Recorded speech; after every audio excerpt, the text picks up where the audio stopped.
Apocalipse 4, a partir do versículo 2. E diz assim: os irmãos já acharam? 4, 2. E logo fui arrebatado em espírito, e eis que um trono estava posto no céu, e um assentado sobre o trono, e o que estava assentado era na aparência semelhante à pedra de jaspe e de sardônica, e o arco celeste estava ao redor do trono, e era semelhante a esmeralda.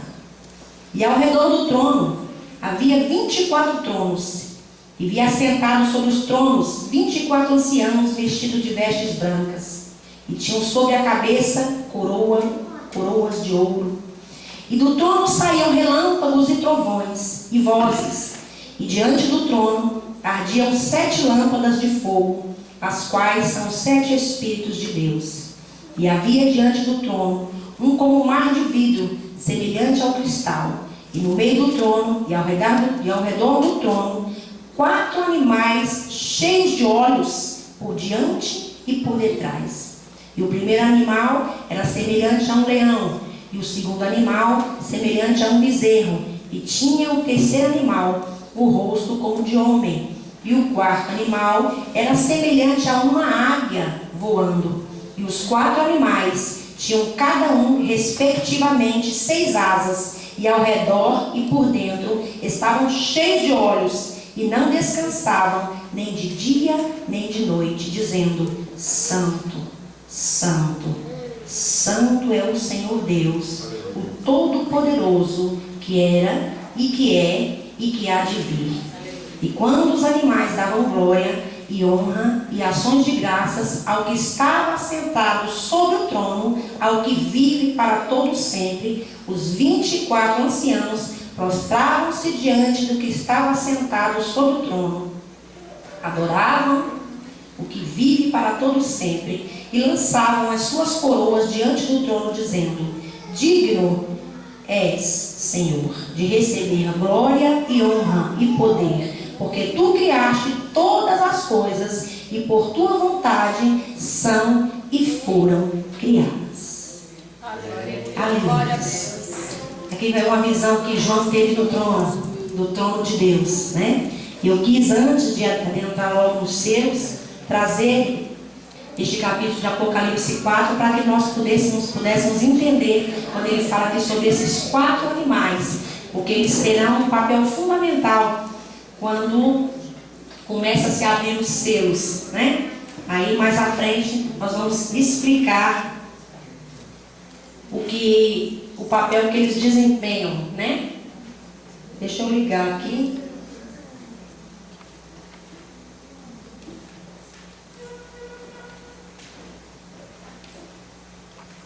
Já nós vamos falar sobre esse capítulo 4, para que nós possamos entender o papel desses 4 animais na abertura desses selos, tá?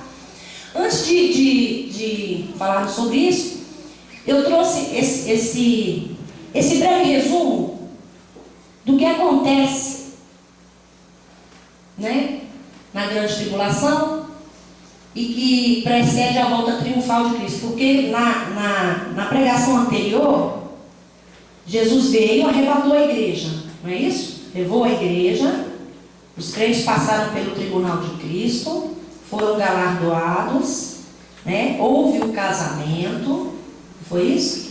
E aí logo que a igreja foi arrebatada, aí logo no capítulo seguinte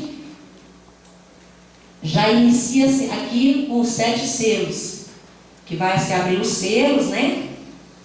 Aí aparece o cavalo branco. Isso aqui só é um resumão para você entender sobre a tribulação, tá? O que acontece na tribulação.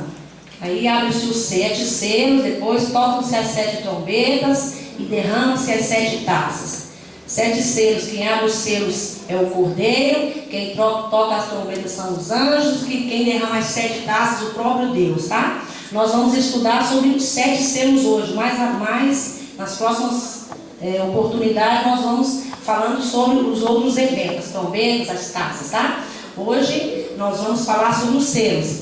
O primeiro selo é o do cavalo branco, né? Que é o anticristo que vem montado sobre este cavalo. Depois nós vamos falar porque não é Cristo. Porque tem muitas pessoas, tem muitos estudos, tem muitas escolas teológicas que dizem que esse cavalo é Cristo. Aí eu vou provar aqui que não é, tá? Que é o anticristo, não é Cristo que vem montado neste cavalo branco.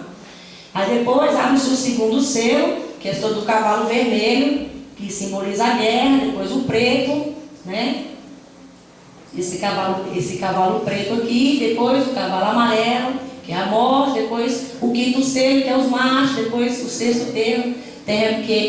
selo, que é o terremoto, né? E o sétimo selo, que é o selo do silêncio. E depois, quando termina esses sete selos aqui, e se marca esses 144 mil, aí inicia-se as trombetas, e depois nós vamos falar sobre elas depois, tá?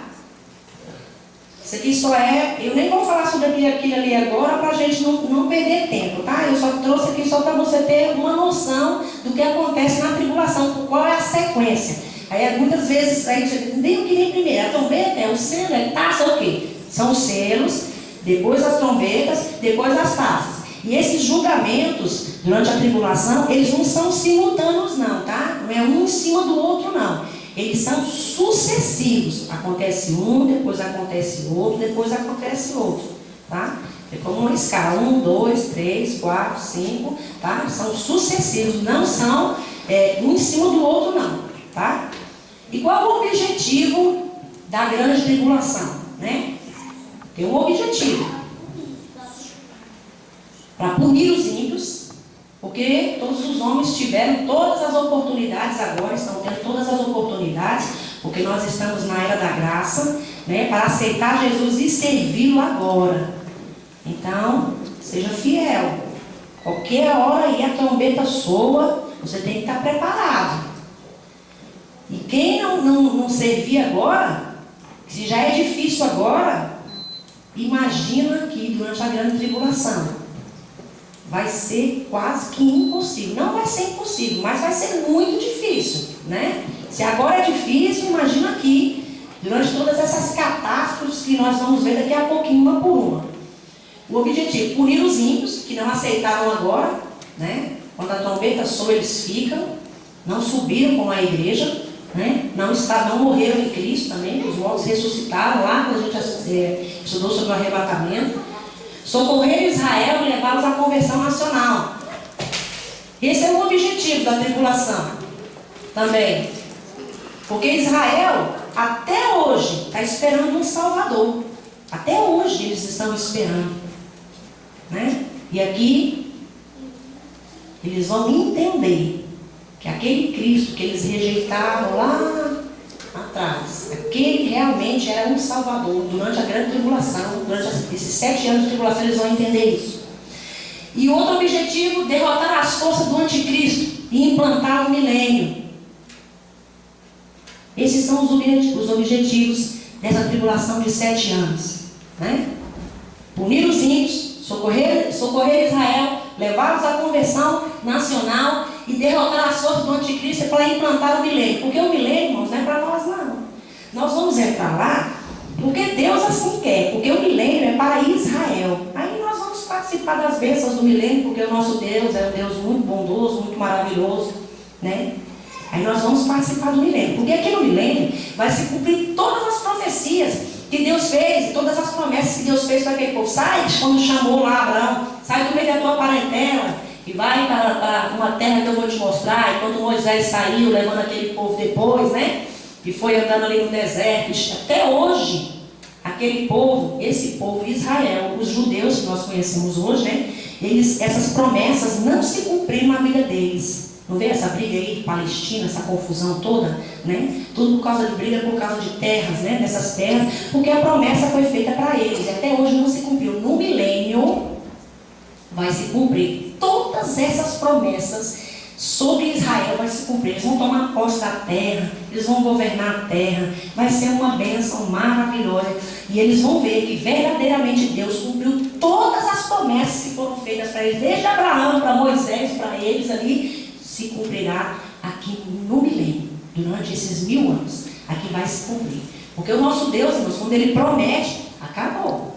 Prometeu, está prometido. Se você continuar fiel, ficar firme, não se preocupe. Todas as promessas vão se cumprir na sua vida, porque, como eu sempre falo, Ele não é homem para que minta, nem filho do homem para que se arrependa. Ele é Deus. E se Ele falou, Ele cumpre, tá? Vê aqui sobre... Tá. Isso aqui é o trono de Deus, né? Naquele que eu li aquela hora. Você está vendo esses... Não sei se no slide vai dar para ver direitinho. Eu li esse Apocalipse 4, 6 aqui falando sobre o trono. Eu vou ler novamente, tá? Apocalipse 4, 6, 8. Diz assim: no meio do trono e ao redor do trono, 4 animais cheios de olhos, por diante e por detrás. O primeiro animal semelhante a um leão. O segundo, semelhante a um bezerro. O terceiro animal, rosto como de um homem. O quarto animal, semelhante a uma águia voando. Os 4 animais tinham cada um 6 asas, e ao redor e por dentro estavam cheios de olhos, e não descansavam nem de dia nem de noite, dizendo: Santo, Santo, Santo, Santo é o Senhor Deus, o Todo-Poderoso, que era, que há de vir, que é e que há de vir. Sobre esses animais aqui, ó, esses 4 animais, tá vendo? Eles têm, aqui diz que eles têm 6 asas, eles têm 6 asas, cada um. Aí você pode ver aqui o rosto, ó, tem um aqui que tem um rosto de homem. Tem um rosto aqui, tem um outro aqui, ó, que tem um rosto de um bezerro, né, um boi, né? Tem um aqui que tem um rosto de águia, que é esse aqui, ó, um rosto de águia. E esse outro aqui, de um leão, tá vendo? São esses animais aqui, ó, que serão citados aqui na hora que for falar sobre os selos. Quando vai falar, aí fala sobre eles, são esses 4 animais aqui. Quem são esses animais? Aqui que fala. São serafins. Se você abrir lá em Isaías, vai falar sobre eles.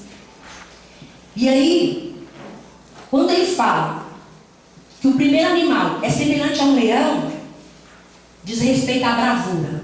Quando fala que ele é semelhante a um bezerro, força. Rosto como de um homem, fala sobre inteligência. E semelhante a uma águia voando, sobre a velocidade. E o que eles representam? Representam os atributos de Deus em defesa dos cristãos. E aqui em Apocalipse 4, quando eu estava lendo, você viu que fala sobre eu não vou ler novamente, tá? Que aqui fala sobre os relâmpagos e trovões, não é isso? Mostram a presença de Deus. Aqui quando João foi levado aqui, nessa cena aqui, não é uma cena na terra, tá? É uma cena no céu.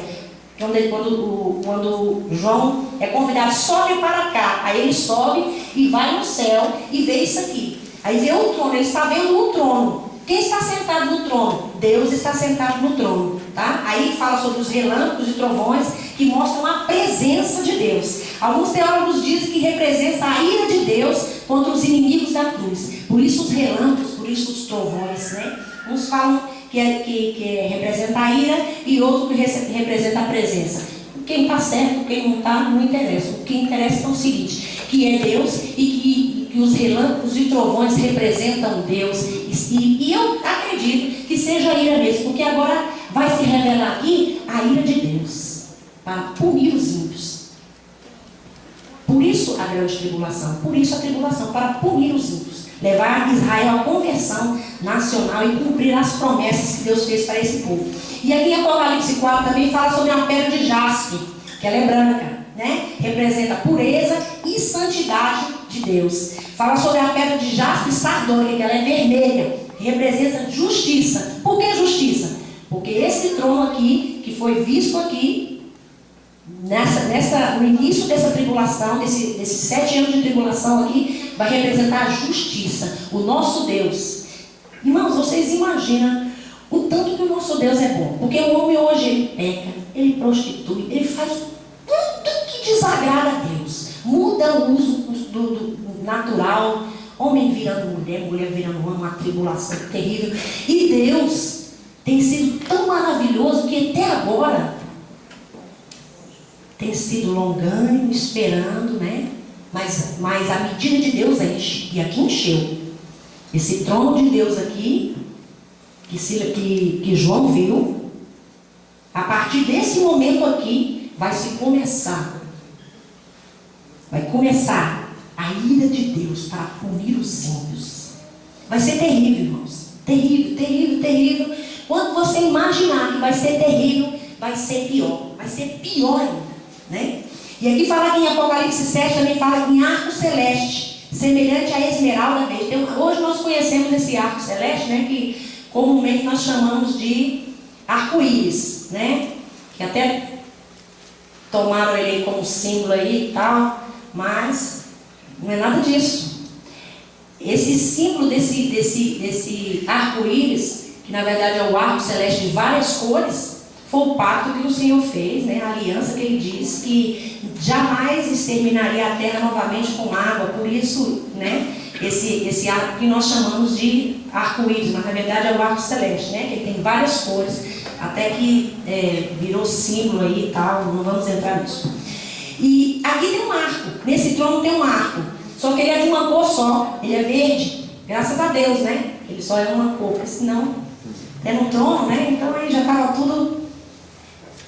Graças a Deus que ele só tem uma cor, ele é verde, representa graça e esperança. E o que estava sentado no trono, semelhante à pedra jaspe e sardônia, que fala aqui, né? Que é branca e vermelha, que representa pureza, santidade e justiça. E os 4 animais são os serafins, né? Passando essa parte aqui, já vamos dar uma andadinha aqui em Apocalipse 5:1, que diz assim: e vi na destra do que estava sentado sobre o trono um livro escrito por dentro e por fora, selado com 7 selos. E vi um anjo forte, bradando com grande voz: quem é digno de abrir o livro e desatar os seus selos? E ninguém no céu, nem na terra, nem debaixo da terra podia abrir o livro, nem olhar para ele. E eu chorava muito, porque ninguém fora achado digno de abrir o livro, nem de o ler, nem de olhar para ele. E disseram-me um dos anciãos: não chores, eis aqui o leão da tribo de Judá, a raiz de Davi, que venceu para abrir o livro e desatar os seus 7 selos. O cordeiro é o único digno de abrir o livro. E aí ele vai desatar os livros, desatar os selos, e vai abrir os livros, não é? O cordeiro, nosso Jesus, nosso amado Jesus. Apocalipse 6:2 diz assim: observei quando o cordeiro abriu o primeiro dos 7. Não são 7, né? Aí ele começa, aí abre os 7. Aí nós vamos estudar um por um, tá? Dos 7 selos, são 7. Assim como Enoque foi transladado antes do dilúvio, a igreja será arrebatada antes da grande tribulação. Em Apocalipse 3:10 diz assim: como guardaste a palavra da minha paciência, também eu te guardarei dela da tentação que há de vir sobre todo mundo, para tentar os que habitam na terra. Por que a igreja é arrebatada? Por que eu estou falando sobre isso? Porque tem muitas correntes, irmãos, teológicas, que diz que a igreja vai ficar durante a grande tribulação. Não vai, irmãos. Não vai. Nós somos a Filadélfia de Deus. Está aí, ó. Enoque para provar isso, né? Antes do dilúvio, quando a terra foi destruída com água, ele foi arrebatado, né? Isso é um símbolo da igreja, né? A igreja será arrebatada antes da grande tribulação. Nós não passaremos pela grande tribulação, não fomos destinados para o dia da ira. Por quê? Porque nós somos a Filadélfia de Deus, a igreja fiel, a igreja que vai subir no arrebatamento da igreja. Nós subiremos antes da grande tribulação, não é depois, não. Essas mesmas escolas, nós não vamos entrar aqui falar sobre isso, porque o assunto é muito extenso. Falam também que Jesus vai vir depois do milênio. Então, uma confusão tão grande. Nós não cremos nada disso. Nós cremos nas dispensações da inocência e tal, todas aquelas dispensações. Cremos que a igreja vai subir antes da grande tribulação. E cremos que o milênio é literal. Não é conto de carochinha, não. É literal, vai acontecer. Isso nós cremos. Amém? Nós cremos nisso. João contempla o Senhor Jesus Cristo, o Cordeiro, o único digno de abrir o livro com 7 selos. Mediante a abertura de cada selo de julgamento, deflagra-se uma tragédia na terra. Tais eventos confirmam que Apocalipse 6 acontecerá durante o período de tribulação.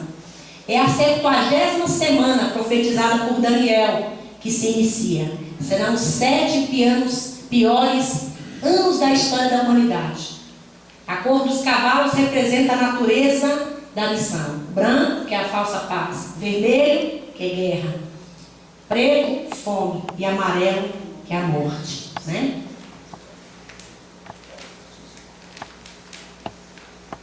Aí aqui já vai se abrir o primeiro selo, né? Após o arrebatamento da igreja, os 7 selos. As nações estão sendo sacudidas pelas catástrofes e pragas que vieram com a abertura dos selos. Será a maior catástrofe de todos os tempos, pois o mundo será governado por Satanás por um período de 7 anos. Você imagina, a igreja foi arrebatada, né? Foi arrebatada a igreja. Houve muitas catástrofes, muitos acidentes, muitas mortes, muitos governantes fiéis, muitas empresas ficaram sem seus líderes, muitas famílias ficaram sem seus líderes, muitos aviões caíram, houve muitos acidentes de automóveis, navios, todo tipo de desgraça houve. Para a igreja não, a igreja subiu, adentrou aos céus e está lá com o Senhor. Nas bodas do Cordeiro. Nas bodas, tá? É bodas. Não confunda bodas do Cordeiro com ceia das bodas. Tá? Bodas é o casamento. Ceia das bodas do Cordeiro é lá na frente. Depois nós vamos ver isso. Ceia das bodas é uma coisa, bodas é outra coisa. Bodas é o casamento. Ceia das bodas nós vamos ver mais lá na frente, quando a gente estiver estudando sobre trombetas e sobre as taças. Aqui é o casamento. Aí a igreja está lá, casou com o Senhor, está lá, e aqui na terra é essa catástrofe, né? O Senhor, na sua soberana vontade, acho que também chega, né? Tá bom, né? Eu acho que já deu, porque tanto tempo, né? Que o evangelho vem sendo pregado, tantos pregadores, tanta Bíblia, tantos missionários distribuindo Bíblia para o povo, pregando que Jesus salva, que Jesus é maravilhoso e ninguém quer saber de nada. Ninguém quer saber de nada, está mergulhado em pecado e em pecado fica mergulhado. Não quer saber de nada, não quer saber. Despreza, diz que nós somos loucos. Diz que nós somos loucos. Lá no meu trabalho, o povo olha para mim, eu sei que eles olham assim, né? Diz assim, você é doido, né? Não tem problema, eu sou doida mesmo, sou louca por Jesus. Doida por Jesus. Crente é bem, né? Louco mesmo por Jesus. Mas o mundo olha pra gente assim, não mudou nada, irmãos. Porque antigamente havia muita perseguição contra a igreja, né? Hoje o negócio ficou, porque o povo foi ficando mais polido, mais estudado, né? Aí eles vão ficando mais, não vai afrontando assim. Mas no interior ainda acontece muito isso, né? A igreja continua sendo perseguida, porque por causa das outras religiões e tal, não vamos entrar nesse mérito, mas continua a mesma coisa, né? E nós somos um povo de Deus, a igreja, a noiva, porque em parte Israel houve um endelhecimento para que nós fôssemos enxertados, e nós fomos enxertados na oliveira verdadeira, e hoje nós somos a noiva, aleluia, e nós pregamos esse evangelho, e o mundo não quer saber disso não, irmãos. Não quer saber, não. Você vê aí, os amigos dos teus filhos, seus vizinhos, não quer saber, não. Muitos até falam assim, eu sei mesmo que eu vou para o inferno mesmo, e eu não quero saber de nada, não. Porque o nosso Deus, ele é tão bom, irmãos, porque ele nos dá o livre-arbítrio. Você tem o livre-arbítrio. Se você quer servir, ótimo. Se você não quer servir, o problema é seu. Você tem o livre-arbítrio. Ou você segue a Jesus, ou você segue a Satanás. Mas só há 2 caminhos. Não tem jeito de você ficar em cima do muro, não. E se você ficar em cima do muro, como muitos dizem, o muro é dele, né? Do diabo, né? Então você decide, ou você fica do lado do Senhor, ou fica do lado do diabo, né? Então agora aqui, ó, chegou a hora de punir a terra. Chegou. Deus vai se levantar aqui com ira, com a ira dele, e vai punir todos os ímpios, né? Aí nós já falamos das razões da grande tribulação, né, que levaram os homens ao arrependimento, destruir o império de Satanás, desestabilizar o sistema mundial e implantar o reino eterno. Aqui igreja é arrebatada, a gente pensa assim, não, já vai abrir o selo, de imediato começa a grande tribulação. Não. Quando a igreja é arrebatada, a grande tribulação, abre-se o selo, mas a tribulação começa mesmo a hora que Israel faz um pacto com Satanás.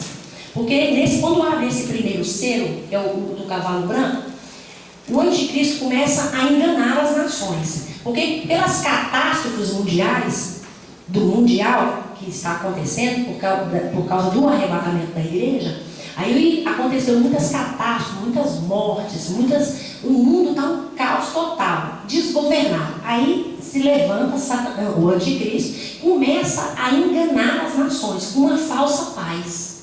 E aí começa a promover essa falsa paz, começa a melhorar a economia, começa a melhorar a sociedade.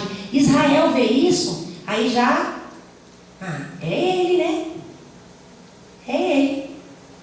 Esse é o que a gente estava esperando. E vai lá e faz uma aliança com ele. No momento que Israel faz a aliança com o anticristo, depois essa aliança vai ser quebrada. Nós vamos ver depois isso lá na frente. Mas agora aqui, nesse primeiro selo, Israel faz uma aliança com o anticristo. Nesse momento, inicia-se essa tribulação de 7 anos, propriamente dita. Tá? Deixa eu ver se eu fiz os outros slides, para não precisar de entrar nesse daqui. Desses outros aí, que aí eu já vou entrando logo no slide. Isso. O primeiro selo do cavalo branco, que é a falsa paz, né?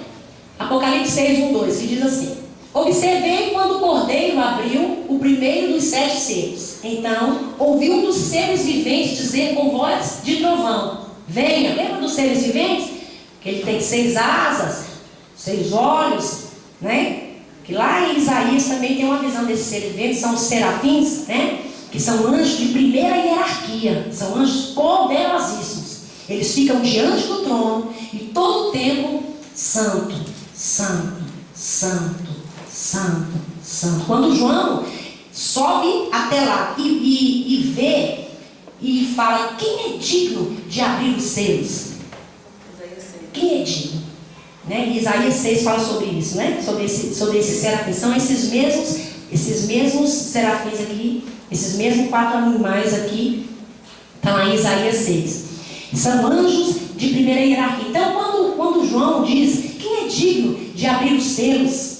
Né? Aí quando ele diz o cordeiro que é o digno de abrir o selo, tal.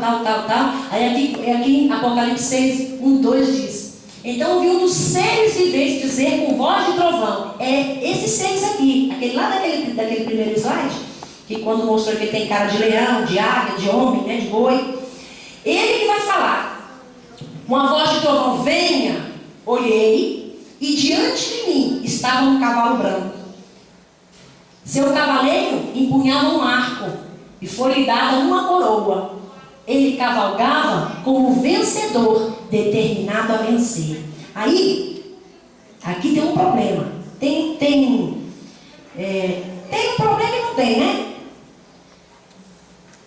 Porque nós cremos que este cavaleiro aqui é o anticristo, não é Cristo. Tem várias escolas escatológicas que diz que é Cristo. Não é Cristo. Por quê? Se Cristo, que é o cordeiro, ele está abrindo o selo, se ele está abrindo o selo, como é que ele vai vir montado num cavalo? Pronto, já deu uma travada, né? Não dá, ele não pode estar lá abrindo o selo e pode estar montado no cavalo. Então, já não é ele, né? E aqui diz, e foi daqui, ó. Olhei, diante de mim estava um cavalo branco, seu cavaleiro em arco, e foi-lhe dado uma coroa. Uma coroa. Se Cristo está abrindo os selos, ele mesmo vai se coroar a si mesmo. Não.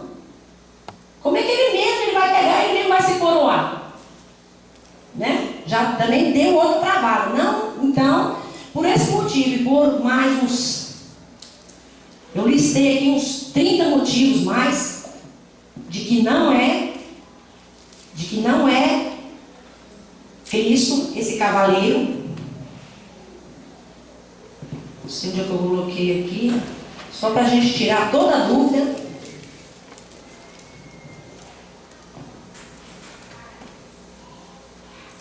Vou citar só alguns, tá? Eu listei aqui vários, mas não tem necessidade a gente falar sobre todos, tá? coloquei aqui, que armas usa? Cristo tem uma espada afiada. E da sua boca sai uma aguda espada para ferir com ela as nações, e ela se regerá com vara de ferro, e ele mesmo é o que pisa o lagar do vinho do furor da ira do Deus Todo-Poderoso. Apocalipse 19, 15. O anticristo carrega um arco. Aqui. Quando o poder abriu um dos 7 seres, então viu dos seres e veio dizer: venha, olhei diante de mim, estava um cavaleiro branco. Seu cavaleiro empunhava um arco. Aqui, ó, empunhava um arco. O anticristo empunha um arco. Qual o propósito? Cristo vem para governar. O anticristo vem para conquistar. Ele cavalgava como um vencedor determinado a vencer. Vencer quem? Vencer quem ficou. Quem ficou? Muitos crentes, vocês imaginam. Muitos crentes que brincavam de ser crentes. A igreja foi arrebatada. Ele era crente, mas não era crente fiel para subir. Ele ficou. E agora, quando abre esse selo, esse anticristo aqui, esse anticristo veio para vencer, para derrotá-lo, para vencê-lo e para colocar de qualquer maneira o 666 na testa e no pulso dele. Por isso ele quer vencer. Ele quer vencer os que ficaram. Os que ficaram. Porque Satanás sabe que o tempo dele está acabando. Então, ele quer de qualquer maneira levar a maior quantidade de pessoas para o inferno junto com ele. Porque ele sabe que o destino dele é o lago de fogo, onde vai o anticristo e o falso profeta. Que ele vai para o mesmo destino. E ele quer levar todas essas pessoas que aqui ficaram, que não subiram com a igreja, os que ficam brincando de ser crente, com o pé na igreja ou com o pé no mundo. Não, não tem nada não, por isso não vem agora não. Não, não tem nada não, não tem nada não, não tem nada não. Cuidado. Cuidado. Porque vamos supor, tá certo, vamos supor que ele não vem hoje, né? Porque a gente não sabe, pode vir daqui a pouquinho, mas vai que ele não vem hoje. Mas e se a morte bater na sua porta? Você sabe a hora que você vai morrer? Aí Cristo já veio para você, meu irmão. Será que você está preparado? Toma cuidado. Olha, não brinca de ser crente não. A partir do momento que você se dispôs a servir a esse Deus, sirva Ele com sinceridade. Não fica brincando de ser crente não. Não pensa que a igreja do Senhor é clube não. Aqui não é clube. Aqui não é clube. Aqui não é passarela de moda. Não. Aqui é uma igreja.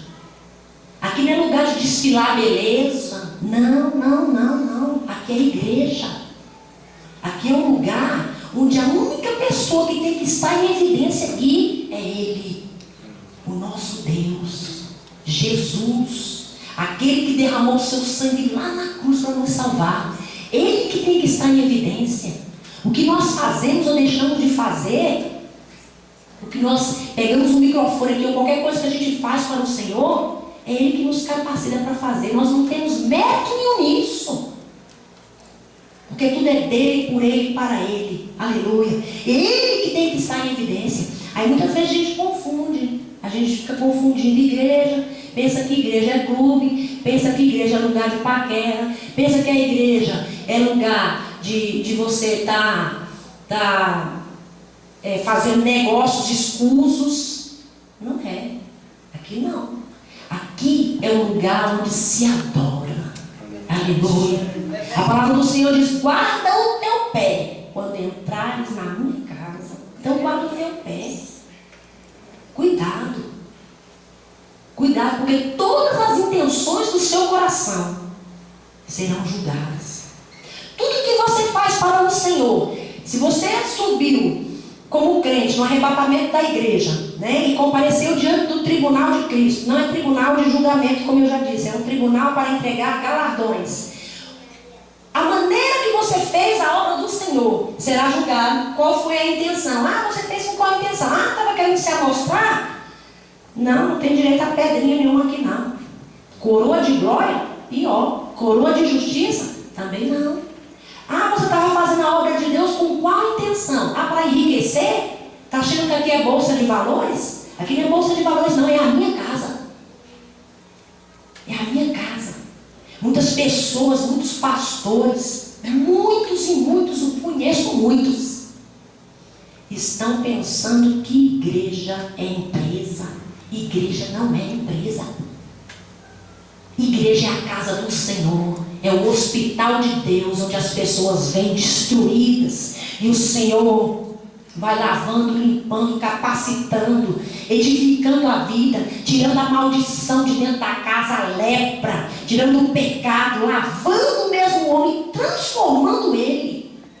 Isso é igreja, não é empresa não, para ninguém enriquecer às custas dela não, é igreja, não é clube. Para você não tem nada para fazer, vou para a igreja, eu não tenho nada para fazer, vou para a igreja, que não é clube não. Aqui é igreja. Você vem para cá única e exclusivamente para adorar o Senhor. Aleluia. É para isso que nós vem, para isso que a gente vem para cá, para adorá-lo. Aleluia. E todas essas intenções do seu coração, no tribunal de Cristo, vai ser colocado as clavas lá. Aí você chega lá, né? Vamos supor que você subiu, né? Está lá. Aí chama lá o seu nome, aí você vai. Ah, você lembra lá aquele dia lá que você estava com o microfone na mão, cantou um hino lindo? Qual foi a intenção? A obra vai ser passada pelo fogo, né? Por isso, cuidado. Cuidado como você faz a obra do Senhor. Cuidado, não brinca de ser crente não. Seja crente fiel. Aleluia. Seja crente fiel para que naquele dia você não esteja envergonhado. Porque você pensa que naquele dia haverá somente alegria ali? Não, muitos serão envergonhados ali na frente de todos. Muitos pastores chegarão lá achando que vai levar todas as coroas, né? Não leva nenhuma. Aleluia. Aí você deve estar pensando assim, essa irmã tem problema com o pastor, né? Não tem problema não, porque para quem mais é dado, mais é cobrado. Quanto mais conhecimento você tem, mais Deus cobra de você. Por isso, cuidado. Cuidado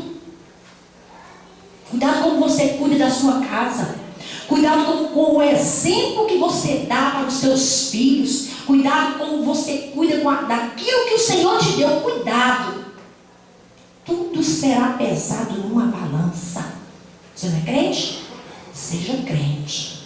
Aleluia. Seja crente. Então, o selo do cavalo branco, né? Que é a falsa paz. O homem montado no cavalo branco, que é o anticristo. E eu não vou citar aqui mais, irmãos, só para provar que esse cavalo branco é o anticristo. Já deu para perceber que é mesmo o anticristo, que não é Cristo, tá? Porque Cristo está abrindo os selos. E esse aqui veio montado no cavalo para vencer, para destruir e levar para o inferno a maior quantidade de pessoas que ele conseguir. Porque Satanás não quer ir para o inferno só. Ele quer povoar o inferno com a maior quantidade de homens e mulheres que ele puder levar. O homem montado num cavalo branco surge em cena, né? Este primeiro cavaleiro procede da terra. Imitará o verdadeiro Cristo. Tudo Satanás imita, né? Em tudo ele quer imitar. Aqui, durante essa tribulação de 7 anos, o tempo já está acabando, vai se levantar a trindade satânica. Satanás, o falso profeta e o anticristo. Satanás imita Deus, o falso profeta quer imitar Cristo. E o anticristo quer imitar o Espírito Santo. E eles fazem prodígios, faz fogo descer do céu e o povo acredita. E vão acreditar, e vão seguir, vão após eles. Porque em tudo ele quer imitar. Aqui durante a tribulação que nós vamos ver como ele imita realmente a Trindade Santa, que é o Pai, o Filho e o Espírito Santo. Deus, Cristo e o Espírito Santo. E ele imita em tudo, tudo, tudo. Enganou Israel, irmãos. Aqui, nesse primeiro selo aqui, que foi aberto, uma falsa paz ele instituiu, Israel já caiu. Israel rejeitou o próprio Cristo. Ele rejeitou. E aqui, quando este anticristo se levanta, esse cavaleiro aí, desse cavalo branco, e que começa a promover uma falsa paz. Israel, como é que pode? Israel que conhece Bíblia como ninguém. Eles não conhecem o Novo Testamento, né? Não conhecem o Novo Testamento, porque como eles estão esperando ainda Cristo, mas no Antigo Testamento eles são peritos, irmãos. Não tem ninguém para conhecer mais do que aquele povo, são peritos. E aqui, quando esse anticristo aqui se levanta, ele vem montado nesse cavalo branco, na mesma hora ele é enganado. Na mesma hora ele começa a segui-lo e começa a adorá-lo. Depois se quebra, que eles percebem, opa, não é bem assim não. Mas agora aqui ele faz esse pacto com esse anticristo aqui, né? O arco simboliza seu grande poder, né? Aqui, no meio dos 7 anos de tribulação, após 3 anos e meio, o anticristo torna-se a besta, que substituirá o arco pela espada. Lá no meio da grande tribulação, os 3 anos e meio finais, né? O arco simboliza seu grande poder de alcance. Ele vai alcançar o mundo todo. Não é só um país nem outro país, não, é o mundo todo. Porque quando a igreja é arrebatada, o mundo todo entra num caos. E aqui, quando este cavalo branco, quando se abre esse selo e esse cavalo branco sai, ele alcança o mundo todo, engana, além de fazer o pacto com Israel, engana Israel, ele engana os homens comuns, que começam a segui-lo, começam a adorá-lo e fazer tudo que ele manda, tudo. Ele tentará persuadir todas as nações. O texto diz, saiu vencendo e para vencer. Ele tentará persuadir. Mas ele não vai conseguir persuadir todas as nações. Lá depois da batalha do Armagedon, que vai acontecer em Israel, vai acontecer uma batalha, haverá um julgamento somente de nações. Quando se fala em Apocalipse, irmãos, se levanta em Apocalipse vários tribunais. Tem o tribunal de Cristo, né? Que é para crente, tem o trono branco, que é para ímpio, tem esse tribunal que vai se levantar logo após a grande tribulação, os 7 anos, que vai se levantar para julgar somente nações, as nações amigas, as nações inimigas e os irmãos que vão ser julgados aqui. Porque a gente, naquela passagem, quando coloca um do lado direito, um do lado esquerdo, na frente, né? Que são os amigos e os inimigos de Israel e os irmãos de Israel, tem nações amigas. Então, não seguiu Satanás, não seguiu esse anticristo, tá? O anticristo é a primeira besta, porque são 2 bestas, né? Satanás, a primeira e a segunda besta. Um é o falso profeta e o outro é o anticristo. Um é líder religioso, outro é líder político e Satanás que manda os 2. Ele é a primeira besta, depois vai se levantar a segunda besta e depois Satanás, ele mesmo, vai se levantar. Será um grande líder político. Essa primeira besta é um líder político e estrategista militar. Por que ele é um líder político? Quando a igreja foi arrebatada, não se instalou um caos no mundo? Aí se levanta esse anticristo e que quando se abre este primeiro selo, se levanta esse estrategista militar. A gente já não vê homens incapacitados, né? Que vai para a guerra com uma mente brilhante, não faz assim, vai por umas estratégias que não tem quem ganhe guerra desses homens, né? Então esse homem aqui vai ser dotado dessa capacidade satânica. Ele vai ser um grande líder político, vai promover uma paz. Ele tem uma estratégia tão satânica e tão diabólica e tão eficaz que engana o próprio Israel. Aí você não responde que pode, né? Porque ele age pela eficácia de Satanás. Então aqui ele engana as nações, não todas, como eu já vi, não todas. Ele será esse líder político e estrategista militar, né? Capaz de produzir uma série de conflitos sucessivos sem derramar sangue. Por que há esses conflitos? Porque nem todos se dobraram a eles. Há nações que não aceitam. Ele como líder político não aceita, né? Aí fica esses conflitos. Mas não há derramamento de sangue aqui, por enquanto, tá? Por enquanto não. Depois, usando de sabedoria diabólica, acalma toda a perturbação e desordem mundial, promovendo uma falsa paz. Observe como ele faz. Ele, como estrategista político e militar, promove uma confusão. né? No mundo político, na sociedade em geral. Aí ele mesmo acalma toda a perturbação e desordem mundial, promovendo uma falsa paz. Aqui que Israel entra. Não, esse é o Deus que nós estamos esperando. Esse é o Cristo profetizado nas Escrituras. Vamos fazer um pacto com ele. Aí faz um pacto. Aí nessa hora, exatamente aqui nessa hora, começa a tribulação propriamente dita, tá? Quando se levanta esse anticristo, essa primeira besta, que é esse líder político e estrategista militar, promove uma falsa paz e engana Israel e muitas nações. 21:57, não dá tempo mais de falar sobre os outros não. Então a gente vai deixar para falar sobre os outros selos na próxima quarta.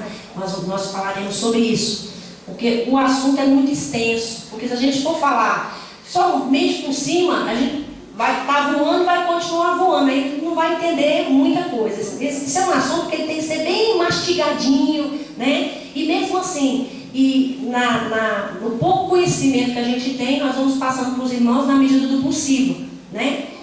E aí a gente, na outra quarta, a gente continua este assunto que ainda tem mais 6 selos para serem abertos, né?